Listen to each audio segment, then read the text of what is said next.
We have looked at the different shitos in the Rishonim about the nature of Olam Haba and Techiyas HaMesim. Again, why is the Rambam discussing this here? This is a hakdama to a Perek in Sanhedrin. What's going something go on here? The walls. There was an issue with the walls. They're very simple.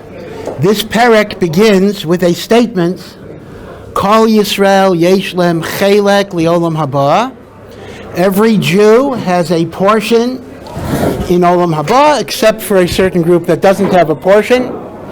So the Rambam feels this is an opportune moment to explain what is Olam Haba, what is Mashiach, what is Techiyas HaMesim. And indeed, the Rambam writes that whenever he has an excuse to explain fundamental philosophical ideas, the Rambam will do it. In other words, he just needs an excuse, he says, because he loves to talk about these particular ideas. But now, the Rambam moves to a discussion of the Yud Gimel Ikrei Emunah, the 13 principles of faith. Why is that here? What does that have to do? Because the Rambam is going to tell us the following idea. Even if a person is a Rasha, every Rasha has some mitzvos. You know, Mussolini made the trains run on time. And Hashem does not ignore the mitzvos of even Rishayim. So even a Rasha will be entitled to Olam Haba after their Gehenim. So even if you're 99% Averos, 1% mitzvos, you will get Olam Haba. But there are two conditions to Olam Haba. One condition is spelled out here, and the other condition is spelled out in the Perek Mishnayos of Makos and Kedushin, and it is actually not said here.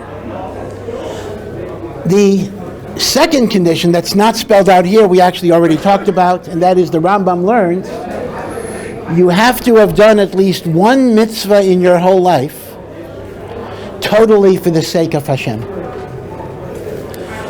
Which may be a little scary, because that actually means, according to the Rambam, you could be a frum person your entire life. You could never have done an Aveira even. But you're not going to get Olam Haba unless there was 1 second of your life that was totally l'shem shamayim. Now the Rambam says, that's gufa why the Torah gives you so many different kinds of mitzvos. Because in all of the diversity of mitzvos, it's almost impossible that you didn't have one time in your life that was totally l'shem shamayim. Remember, that's the Rambam's very interesting interpretation of Rav Chananya ben Akashya. Ratza HaKadosh Baruch Hu Lizako, says Yisrael. Hashem wanted to give us merit, i.e., a chelek in Olam Haba. Lefikach, therefore, here Belahem, Torah mitzvos. He gave us many, so many means many types of Torah and mitzvos, and the Rambam is masber, because by giving different types of mitzvos, a person's neshama gravitates, right? We have to keep all the mitzvahs that we can keep, but people develop a specialty. People develop a certain affection for some mitzvahs, and that will be my key to Olam Haba, because that'll be the special way I connect to Hashem. So that's condition one. Condition one, which should not be too hard, but might be hard, is once in your life you have done a mitzvah without ulterior motives, without a desire for kavod, or not just out of habit. You've done it for Hashem. The second condition is, and that's what Perek Chelek is, that's what the Rambam is talking about here, Ba'arichos, Mamish, is you must believe certain fundamental yesodos. And the Rambam will enumerate them to be what are called 13 Yesodei Emunah. So the importance of Yesodei Emunah is that they are a condition for a chelek in Olam Haba. Now, they don't guarantee you won't get Gehenna. If a person has Averis, they'll get Gehenna. That's true. But they do guarantee that if condition 1 is met, one mitzvah totally for the sake of God, and condition 2 is met, I believe in the 13 Ikrei Emunah, I am now a person that is entitled to a chelek in Olam Haba. Now, how big a chelek, meaning how deep a chelek, that depends on your mitzvahs and everything else. Meaning, some people, as I said before, get high balcony seats in the stadium. The view is not so great, but at least they're at the game. Other people get ringside, or I'm not sure if I'm using the right vocabulary here, and the like. So how much Olam Haba you get, that depends on the life you lead. But to gain admission, 2 conditions. 1 mitzvah totally l'shem shamayim, and number 2, belief in the 13 Ikrei Emunah. Now, the truth of the matter is, number 2 can be a hard one. Number 2 can be a hard one because, in fact, that's part of the dilemma in the modern Orthodox world, and even to some degree in the Haredi world among some people, in which, they're happy to keep mitzvos, but they don't necessarily believe in every single thing of the Yud Gimel Ikrim. The Rambam is very strict. You don't believe a prat of the Yud Gimel Ikrim, you're in trouble. You don't get a share in Olam Haba. I've mentioned already more than once that Rav Yosef Albo, who was a great philosopher in the generations after the Rambam, takes a much more lenient position. He says there are only 3 Ikrei Emunah. There are not 13. And the 3 Ikrei Emunah of Rav Albo is that there's God, HaKadosh Baruch Hu created heaven and earth, one God. Number 2, there is reward and punishment, whether this world, next world, that's a separate issue. But you have to believe that Hashem holds you accountable for the way you live. And number 3, I believe in the Torah min hashamayim. Now, please note, he doesn't say Torah misinai. That's a different issue. Where Hashem gave the Torah, and even when Hashem gave the Torah, according to Rav Alba, is not Ikrei Emunah. I mean, those are teachings, but they're not Ikrei Emunah. The Iker Emunah is that it came from God. The Rambam takes a strict review on all of these things. So according to Rav Alba, it is relatively easier, although it's not a done deal, to get into Olam Haba than according to the Rambam. So people are going to ask me, so who do we paskin like? I have no idea who we paskin like. I mean, we'll find out at some point if Hashem follows the Rambam or Hashem follows Rav Yosef Albo. Now, it's makubal, we say casually all the time, every Rosh Yeshiva says this, every Mashgiach says it, that you have to be maimin in the Rambam's Yud Gimel Ikrim, but it's not clear that that's meant as a halacha psuka in this issue. So, how can you, okay, this gets into a whole philosophical question. I mean, how can you have a psak halacha on something that depends on HaKadosh Baruch Hu's ratzon? I mean, we're discussing who has a share in the world to come. Well, is that really for us to decide? It's not shaykh necessarily. We can speculate and have different opinions what Hashem's ratzon is, but it's not borrowed that this is Masr B'Yadeinu to be machriya. On the other hand, we have other Mamari Chazal, as you know, that the Beis Din Shalmata makes a decision, and that binds the Beis Din Shalmaila. Would that even apply to Olam Haba? So, of course, we don't have a Beis Din that paskins on this either way, but could a Beis Din paskin, like Rav Yosef Albo, like the Rambam, would that make a decision? So I'll leave these for things to think about.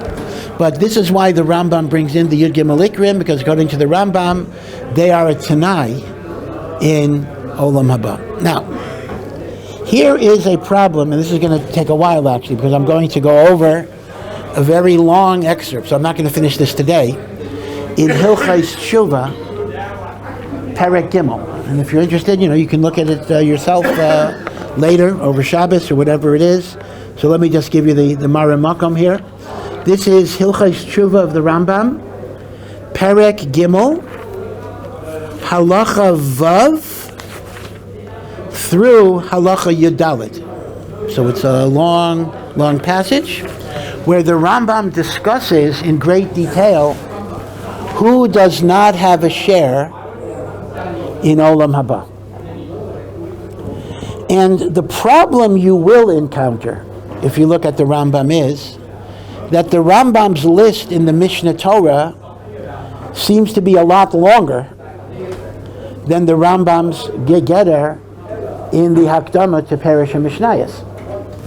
In Perek Chelek, and even if you add the other reference in Kedushin and Makos, as I say, the two conditions are one mitzvah in your life totally l'shem shamayim, and belief in 13 ikrei emunah, which is a big thing. I mean, that is a big thing, but 13 ikrei emunah. In fact, so instead of saying 13, instead of saying two conditions, maybe I ought to say 14 conditions, because condition 1 is mitzvah l'shem shamayim, condition 2 is 2 to 14, 13 things you got to believe in. But when we look at Hilchos Tshuva, we see a whole bunch of other ways you can lose your share in Olam Haba. So one question is, how do you reconcile the list? Now, obviously, this is not a meaningful question to you yet until you go over the list, but that will be the question that we will be discussing. And let me just state as a general rule, there are two different ways you can resolve the contradiction. Two mahalchim. One mahalech, which is always the easy way out, is the Rambam was choser. I mean, after all, he wrote the Perek Mishnayos when he was young meaning he finished it by the age of 30, and he wrote the Mishnah Torah in his 50s. So Mimela, if I have a contradiction between the Perek Mishnayos and the Mishnah Torah, the Mishnah Torah represents his last view. He's choser. Now, that's not impossible. Indeed, we know, and the Rambam tells us at various points, that he's choser. So that's always a teretz. The only problem is that the Rambam himself continually revised his svarim through his life. So he actually revised the Perek Mishnayos too, in light of Mishnah Torah. So if indeed what is in the Perek Mishnayos does not represent his view, he would have revised that as well. Meaning he didn't simply write a book when he was young, forget about it, and then write another book. He went back and often revised. And in fact, sometimes when people ask the Rambam about stiras, he said, oh, you have the first edition. Remember, in those days it was very difficult because a manuscript gets disseminated. You make a second edition, I mean, a lot of people are going to have the first one and not the second one, and the like. That's one mahalech. Another mahalech, which is a more complicated mahalech, is just like Hilchos Shabbos. There is a concept of avos and toldos. You have 39 primary categories, and each primary category has a lot of subdivisions. So if you were to ask how many activities are forbidden on Shabbos, you would actually have a lot more than 39. You'd have Hilchos Shabbos, you would have 5,001, even not counting the Drabanans. But they're toldos, they're subdivisions of malachas. So the Rambam may be maintaining that Ikrei Amuna also have toldos, meaning to say there are 13 fundamental principles, but when the Rambam breaks it down, now the problem is he doesn't tell you, he gives you a long list of different things, he doesn't tell you what is this a tolda of, which Iker is it a tolda of, but if you use your mind and use your imagination, you can try to shoehorn the various things the Rambam mentions as toldos of the Ikrei Amunah. But of course, if you go with that mahalech, that does mean there's more than 13 things you got to believe in, because each thing has different types of subdivision, right? So there are two interpretations. Either the Rambam was choser, or the Rambam is subsuming all of these different things as toldos of the Ikrei Amunah themselves. Be it as it may, there's going to be a discontinuity between the 13 Ikrei Amunah in the Hakdama to Perek Chelek and the much larger listing in Hilchos Tshuva. So I want to start actually with the listing in Hilchos Tshuva, so you'll have a sense of what the Rambam's final position is. And this again, I'm going to selectively read. This is Perek Gimel, Halacha Vav. Actually, I'm going to start a little earlier. I'm going to start one halacha earlier. The Rambam makes the point in halacha hey that even if you're a Rasha who overwhelmingly has more sins than mitzvos, you still have a chelek in Olam Haba after you get Gehenim for your Averis. This is very important, meaning, unlike the Rambam's opinion about Techiyas HaMesim, that Techiyas HaMesim is only for tzaddikim, the Rambam maintains Olam Haba is not limited to tzaddikim. Olam Haba is even available to Rishayim, but they have to go through a process of purification first. Okay, and that's an important point. And then he says even that it's not only Jews, famous Rambam, v'chein, similarly, Chasidei Umos HaOlam Yesh Lehem Chelek Le'olam Haba. The pious among the Gentiles also have a share in Olam Haba. In other words, the Rambam is making a very important point, because what is the lashon of the Mishnah in Sanhedrin?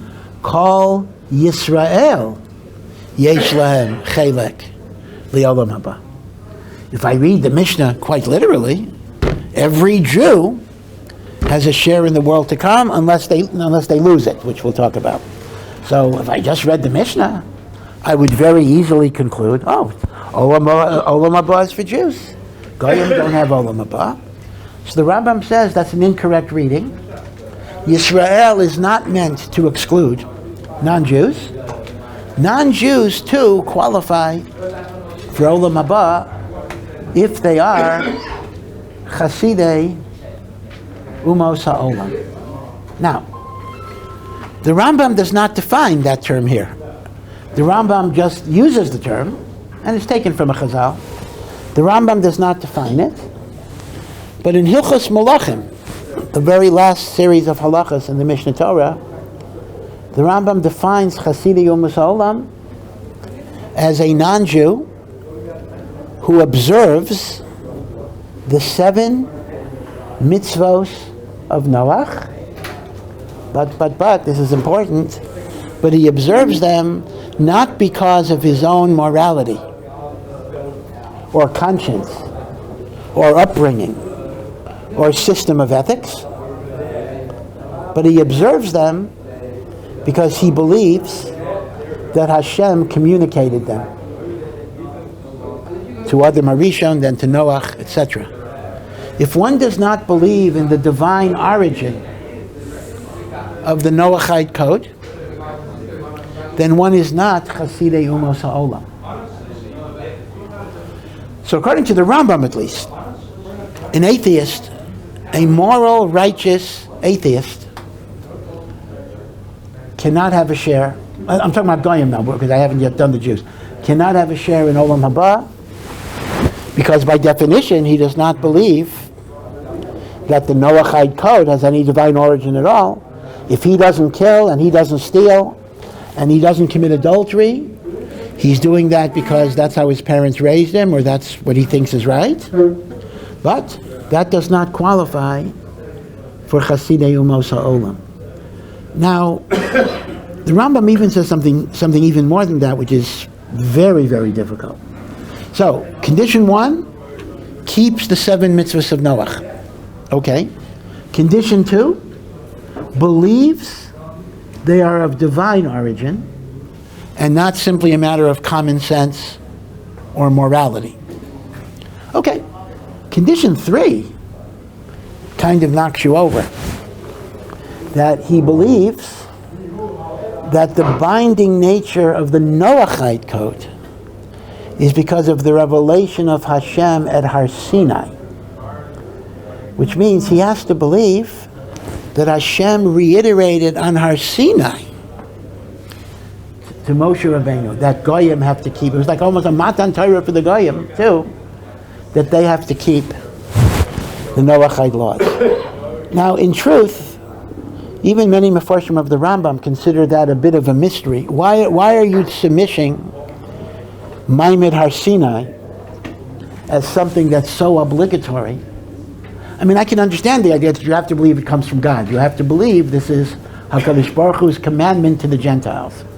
But why do but why would a guy have to believe that the Noachide obligations are somehow connected to Ma'amet Har Sinai? It is a bit of a mystery, but I'm just telling you what the Rambam says in Hilchais Malachim. Now, it seems, does it not though, that there's an asymmetry. Yeah, Jews get Olam Haba, and Goyim get Olam Haba. Okay, Hashem is fair. But it seems that on some level, the standard for a Goy behaviorally to get Olam Haba is actually a higher standard. Because the Rambam just told me that even if a Jew is a Rasha, he does all the Averos. But if he believes in the 13 principles, even though he doesn't live by them, but he believes in them, and he did one mitzvah in his life, l'shem shamayim, he gets Olam Haba. A non-Jew has to keep, not just believe. He has to believe, yeah, but he has to keep the 7 mitzvahs of Noach. So let's imagine he's a kleptomaniac. He steals all the time. Now, obviously, first of all, I want to make a point. I think it is pashut, although the language isn't so clear, that the Rambam doesn't mean if a non-Jew ever in his whole life transgressed one of the Noachide laws, he loses Olam Haba. I mean, that's impossible. The same way that Hashem understands every Jew is going to sin, Hashem understands every Noachide is going to sin. So the Rambam does not mean he's absolutely perfect, but it means he's committed to keeping them. So if you had a kleptomaniac who bichlal is not gairis the Isser of Geneva, because he doesn't live with that Isser, he wouldn't get Olam Haba. So in other words, what I'm saying is, a Jew that's a Rasha gets Olam Haba. A Goy that's a Rasha does not get Olam Haba, because a Rasha by definition cannot be Chasidei Umosa Olam. So it's a little strange. On one hand, Goyim only have 7, we got 613. On the other hand, Lagabe those 7, Hashem is imposing a higher standard on the Goy than he would impose on the Jew. Yeah. Isn't that concept of Tinok HaNishva? We'll talk about that. That's going to be a very, very important issue, and this will be important both for the Ben Noach and for the Jew. Right, we'll talk about that. Is there shot? Say again? Was it also related to Techiyas HaMesim? Apparently not. In other words, Techiyas HaMesim is only for Jews.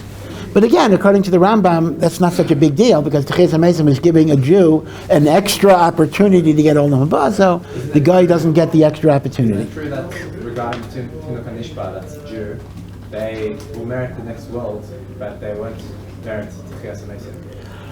We'll talk about that. I mean, that's one interpretation, but there, that's not a clear thing. I mean, Rav Chaim Brisker famously said that in Apikorsis there is no din of Tinok Shenishva Bichlal. So Rav Chaim would say he doesn't even get Olam Haba, but we'll see. Did Rav Chaim say that? Some people, Rav Chaim didn't say that, didn't mean that. That's a huge question, and that's an extremely important question, because some of this is going to be very scary. I mean, we're going to talk about people not getting Olam Haba because they don't have certain beliefs. Well, it happens to be that most of the Jews in the world don't have Emunah in all of the Yud Gimel Ikrei Emunah. So the fact that they're not observant, Baruch Hashem, that's not going to be a problem per se, because you'll get Olam Haba even if you're not observant. Because, you've done something, tzedakah, or whatever it is.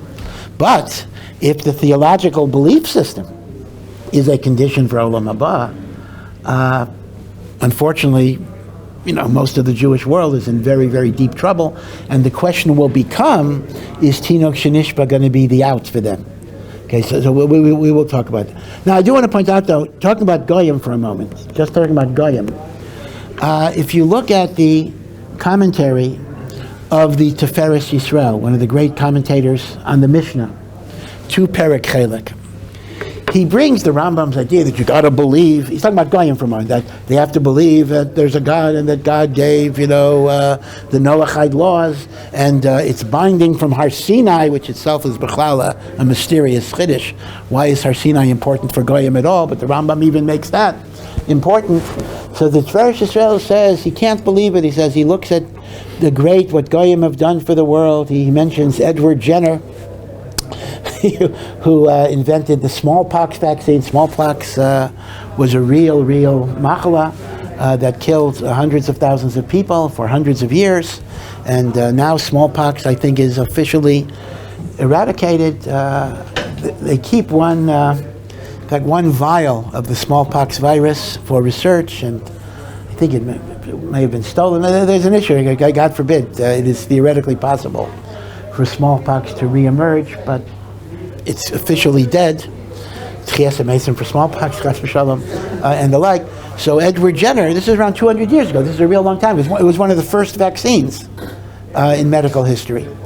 So Tzveres Yisrael in the 19th century mentions Edward Jenner saved so many lives.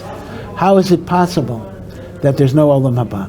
So the question we have to think about is, what is the role of the righteous atheist? The one who saved lives, the one who made the world better, the one who did much for humanity and maybe even much for the Jewish people. It's a big problem. The Rambam seems, I'm going to use a lesson that's not intended to be disrespectful, I'm just using it to describe. The Rambam seems very unforgiving here. The Rambam seems to say, you could be the righteous person, you could give $1 billion in tzedakah, you could have found the cure for cancer, you could have brought world peace to the world. But if you're a Jew and you don't believe in the 13 principles, that's it. And if you're a guy, you got to believe that God gave the Noahide laws and that God reaffirmed them at Har Sinai. Well, what about all the good? Are we simply saying HaKadosh Baruch Hu ignores all the good things a person did in his life simply because, maybe I shouldn't use the word simply, he didn't have the right belief system? That's going to be the big problem. That is what's going to hit. Now, the Tzveres Yisrael actually says, goes with the other Mahalach. Now, he's an Acharon. Technically, he can't really argue with the Rambam. But he says, it's clear to him that Hashem will find mechanisms to reward virtue and goodness, even if it's not in the context of a complete belief system. Some say the way it works is, okay, Hashem will pay you off in Olam Hazeh. Okay, you did good, you don't get Olam Haba, okay, Hashem will make you a millionaire. Okay, I mean, that's theoretically an answer, but practically that's not an answer, because there are virtuous atheists who died in poverty and sickness, meaning it just isn't true that, every atheist that did good wound up with a good life in this world because that was the payoff. It wasn't. So at that point, you're back to square one. The virtuous atheist cures cancer. He dies in poverty and suffering, and he doesn't get Olam Haba. Where's the justice? What happens to the good? Okay, these are difficult questions, right? These are difficult questions, and they do arise from the Rambam's very emphatic emphasis that you gotta have the right beliefs. They are the admission ticket. Without the admission ticket, you don't get in. Right? The guy at the movie theater, assuming you probably don't know what movies are, but in case you remember, the guy at the movie theater, you give him a sob story. Hey, they took my lunch money in high school. I don't have. I says, well, sorry, you don't have the money. Sob stories don't help you. So, lahavdil. Olam Haba is like that theater. You don't have the admission ticket. A sob story is not going to help you. So we have to look into it, because this is actually, I think, the biggest question. And the reason it's a big question is because, once again, it is very, very nogeya. Much of our personal lives, our family lives, our friends, etc. Like, how is that going to work? Now, to make it even worse, I'm going to make it worse now. What does it mean not to have Olam Haba? Let's say a person, whether it's a guy or a Jew, whatever the difference is, right? Ein lo chelek li Olam Haba. What does that exactly mean? That itself is a little ambiguous phrase. One thing it could simply mean is that when you die, you die. In other words, you die. The neshama does not survive. There's no resurrection, that's for sure. In other words, anyone that doesn't have Olam Haba certainly doesn't have resurrection. Okay, it's obliteration. Which, in a sense, may not be so bad. I'm just not here. But I don't know that because I'm not here. So one interpretation of Ein Lem Olam Haba is, I'm just gone. But I want to read you a line from the Rambam. When the Rambam describes his long list of people who don't have a share in Olam Haba, he says the following. Nichrasin, they are cut off. Okay, that could actually mean obliteration. V'ovdim, they are lost. Okay, so those words don't bother me that much because that once again could just mean you're gone. But then he says, Nidonin al godel risham v'chatasam li'olam li'olmei olamim. They are judged on the magnitude of their evil and their sin forever and ever and ever. This is what the Christians call eternal damnation. Now that can really hit you for a loop, because it's one thing to say, even though even that is difficult, Olam Haba, you got to have belief systems, that's your admission. You don't gain admission, then you don't go to Olam Haba. So if that would mean obliteration, that, you have your life, and after that's gone, okay. But we're also talking about, torture, pain, eternal judgment. What is that about? So now we're back to the same problem. The virtuous atheist who did so much good in the world, but either as a Jew or a Goy does not have a share in Olam Haba, that means what? He suffers eternal torment. The Rambam doesn't use the word Gehenna, but apparently he's dealing with the Gehenna-like idea. I mean, that's eternal judgment. First of all, again, I don't mean to be an apikoris today. I hope I'm raising this question just to think about it. I'm thinking out loud. I'm trying to understand this. Also, just to understand it. I mean, whatever Hashem does, we accept, and that's the Metzias and Gamzu L'Tova, and we're not maharer chas v'shalom after HaKadosh Baruch Hu's hanhagos. That we can't do. But I'm just trying to see if we could make sense of it. First of all, I don't even understand what the purpose of eternal damnation would be, even to a Russia. Forget about the virtuous guy like Edward Jenner. Even if it's Hitler, Yimach Shemo v'zichro.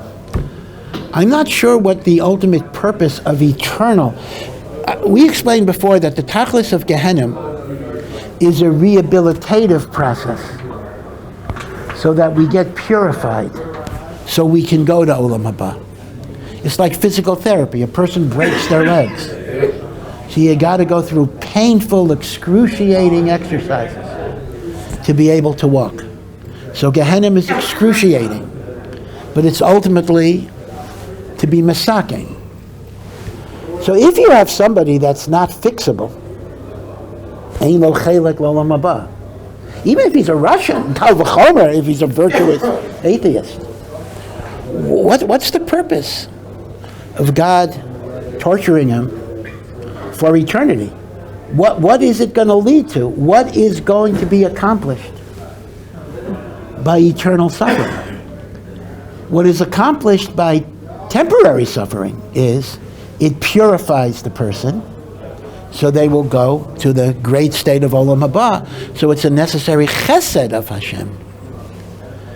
So I understand obliteration, because some people might be broken beyond repair, so you throw them away. Okay, that's shaykh. A person could be makalkel his life so much. Even then, the virtuous atheist is a problem, but at least the Hitler, throw him away. Can't repair it. But the notion of eternal suffering, it's not clear what that even does. What's the tachlis of it? But besides that, to apply it to a virtuous atheist, in other words, even if you want to apply it to a Hitler, and even then I have a question on that, but to apply it to a virtuous atheist, I think you have a problem. Now, maybe the Rambam means that we split it. Some people who don't get Olam Haba are just obliterated, and some people who don't get Olam Haba are tortured, meaning it may not be the same thing for everybody. Okay, so these are things to think about. This is not a pashat sugya bichlal. Of course, in many ways, complete answers are going to be impossible, because if we're talking about how Hashem interacts with humanity and how Hashem interacts with us after our deaths, Hashem is infinite. Hashem is beyond our comprehension. So the ways of Hashem are not going to be fully understandable.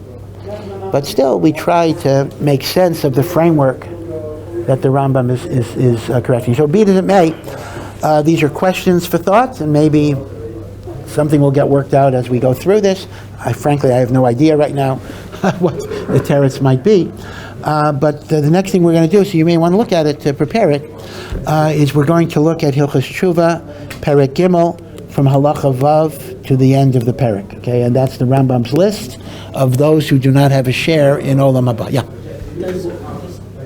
Is there any connection to the two Gemaras? One Gemara about how Yosha is bad. Well, yeah. I mean, there are again. I mean, the Rambam didn't make up any of these lashonos. There certainly are lashonos in Chazal that talk about eternal damnation. So I'm not just asking on the Rambam. I'm really asking on Chazal. What purpose? In other words, I understand obliteration, because even in human relations, something might be so makulkal that it's not shayach hatikun. But if it's not shayach hatikun, you throw it away. You don't, eternally torture it. So obliteration can make sense. I understand that some neshamas will be obliterated. They're gone. But the tzayar resachas is mashma something more than obliteration. Okay. Yeah. I don't really understand the svara of the Rambam, because if you look like the Torah and like Mishnayos and Gemara, like the majority of the text is devoted to what you do, right? There's not really a lot of discussion about belief, but it seems like the Rambam is saying like the way that you get into Olam Haba is by having certain beliefs. So, yep. Yep. This is a very good question. There is a cliche. I'm not saying it's necessarily true, that Judaism is about deed and not creed. You may have heard that phrase before, which says the ikar is what you do. What you think, not so important. All I can tell you is that if the Rambam heard that, the Rambam would be horrified, meaning there is a mahalach taka, that the ikar is shmiras hamitzvos, and forget about all the belief systems. The Rambam held that the yesod hadvarim is indeed the belief system. Now, he derives that in part from the Mishnah in Perek Chelek that says if you don't believe in Techiyas HaMesim, you don't have a share in Olam Haba. So the Rambam basically builds it. But indeed, it's kind of a chiddush. Chazal, it is true. Your point is actually a true point. Chazal do not spend a lot of time saying you have to believe certain things. They talk about limud HaTorah, they talk about mitzvahs, they talk about tzedakah. You talk about chesed. If you were to go through Shas and make a list of all of the things that give you Olam Haba, you will always find they talk about doing certain things. Right? You do this, you meniach tefillin, kol hashayna halachas b'chal yom. Right? We say this every day in Eretz Yisrael. Anyone who learns halacha every day, muftach lo, shu ben Olam Haba. Right? So it is a good point. In a way, this is the Rambam's almost chiddush in his understanding of Torah, that the belief system is absolutely critical. Yeah. Two questions. First is that, why is it so difficult to understand how there could be like some people who keep the Shabbos of Noah but still believe in the center relations? Like that could be a Christian who said that later on that Yashka came in, or got to his mind later on, but that they keep the Shabbos of Noah. No, I'm not saying it's hard for people to have that belief. Many Christians do believe in Maimon Har Sinai. The question is, why does the Rambam consider it to be so important that you're not going to get Olam Haba unless you believe it? I mean, that's my problem. My problem is, why is it important for a guy? Yeah, but you're right. Most Christians believe there was the Sinai revelation. Yeah. What happened to people, or Goyim, that were between Noah in like in this definition of belief, what you said. Yeah, well, okay. Listen. You're obviously correct. Which that obviously belief in Sinai was not necessary before there was Sinai. But you are raising a good question. So are you telling me fundamental principles of faith can be editorially revised, meaning until Sinai it was not fundamental? After Sinai, it was. But on the other hand, even the Yud Gimel Ikrei Emunah are that way, right? Because one of the Yud Gimel Ikrei Emunah is Moshe Rabbeinu was the greatest prophet. Well, is Avram an Apikoros? Because Avram didn't, I mean, maybe he knew it, but let's say, he didn't know that Moshe was the greatest prophet. He didn't know that, right? So the truth is, the Yud Gimel Midas, the Yud Gimel Ikrei Emunah themselves can kind of get reformulated with historical events. Yeah. Isn't the Olam Haba for the Goyim separate from the Olam Haba for Jews? So that's an interesting question. The Rambam just says, Jews get it, Goys get it. Well, are we in the same room? Are we sitting at the same table? These are metaphors. Is it the same experience? Is it a different experience?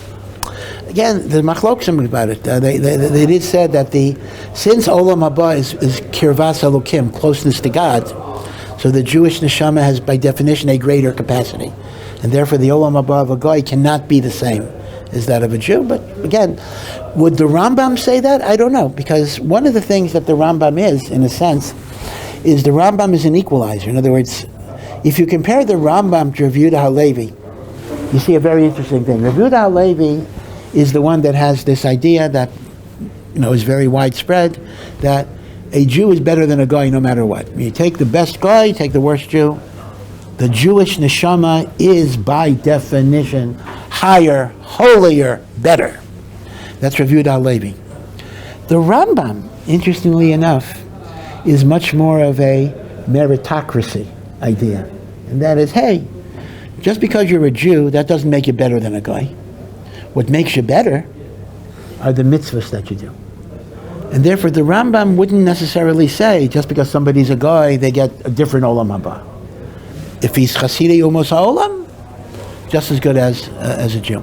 So it's interesting. In other words, those of you that have learned Tanya, and Chelek doesn't talk about this because it's certainly not politically correct, but the Alter Rebbe had a very, very low opinion of Goyim. He talked about, I know people who stopped learning Tanya because they just couldn't be Seivel, that idiot. And this deserves, maybe I really shouldn't even be saying this deserves a much, much longer discussion.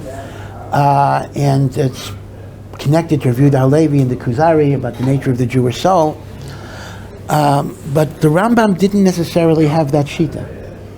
The Rambam basically said, you are what you do, or you are what you believe. And we'll say that as well. And therefore, there's no concept of automatic greatness. You're not great just because. You're great because the way you live. So if you delve into this, you'll see a very interesting machlokas. On one hand, the Rambam is very demanding in his standards, but on the other hand, those standards are open to everybody.